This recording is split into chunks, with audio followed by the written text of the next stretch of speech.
The UN envoy Kofi Annan launched one more desperate appeal for the world to act together to end the humanitarian nightmare in Syria. But his plea to the UN General Assembly came just hours after more shocking pictures emerged of the country's latest horror. At least 49 people, possibly almost 80, have been killed in a massacre in a village where rebel troops had been holding out against government forces. This report by our Foreign Affairs correspondent Jonathan Miller contains images you may find distressing.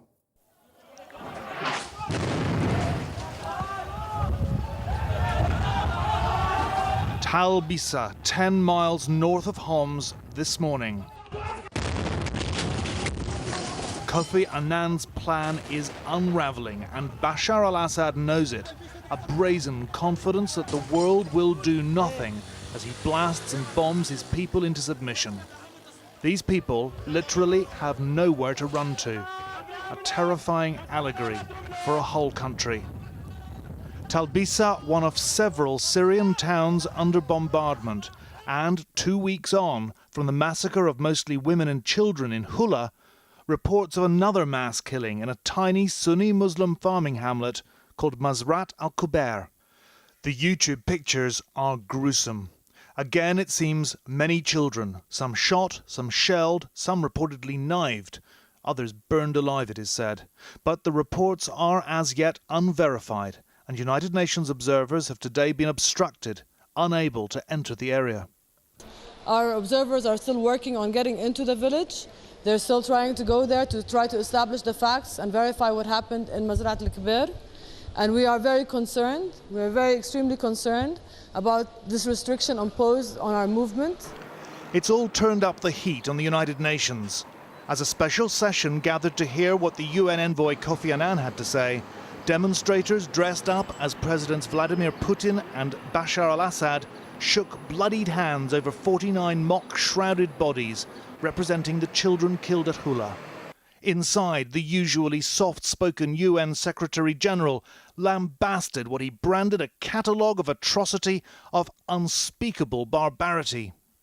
For many months, it has been evident that President Assad and his government have lost all legitimacy.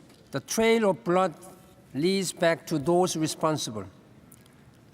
Any regime or leader that tolerates such killing of innocents has lost its fundamental humanity. But Ban Ki-moon concluded that Kofi Annan's plan is the only plan. There is no contingency. And the former Secretary-General admitted things were not going well.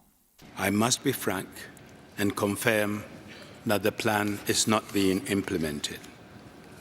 Those responsible for perpetrating these crimes must be held to account.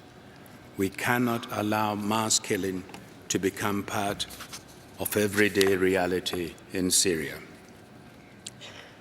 As the Secretary-General has clearly explained, the crisis is escalating. The violence is getting worse. The abuses are continuing. The country is becoming more polarized and more radicalized. And Syria's immediate neighbors are increasingly worried about the threat of spillover. Kofi Annan said when he'd met President Assad in Damascus 9 days ago, he'd urged him to take what he called bold and visible steps to radically change his military posture. He said that when Bashar al-Assad addressed his National Assembly on Sunday, his first public speech in 5 months, he indicated no change of course.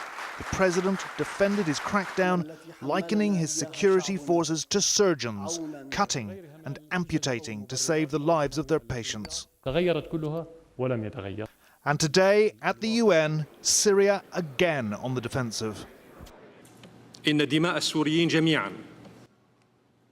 is the blood of all Syrians, civilian or military, men, women or children. We care about them. The government has spared no effort in implementing its part of Annan's plan. The government extends the hand of political reconciliation to all political forces who are not tainted by blood. But the words ring hollow as Syria spirals ever deeper into sectarian civil war. This boy survived one of the bombs in Tal Bisa this morning. Shell-shocked, wounded, clothes shredded. You can't blame the Syrians caught up in this maelstrom of violence for thinking that Kofi Annan's plan now lies in shreds too. A Syrian human rights group has documented 2,261 civilian deaths since the UN arrived to stop the violence in April. Well, this evening, the Foreign Secretary William Hague had a blunt assessment of the Annan peace plan. Time is not yet at an end. It's clearly running out because that violence is escalating and violence, even violence against the regime, appears to be escalating. We saw accounts of perhaps 80 Syrian soldiers killed the other day. So this is a rapidly deteriorating situation.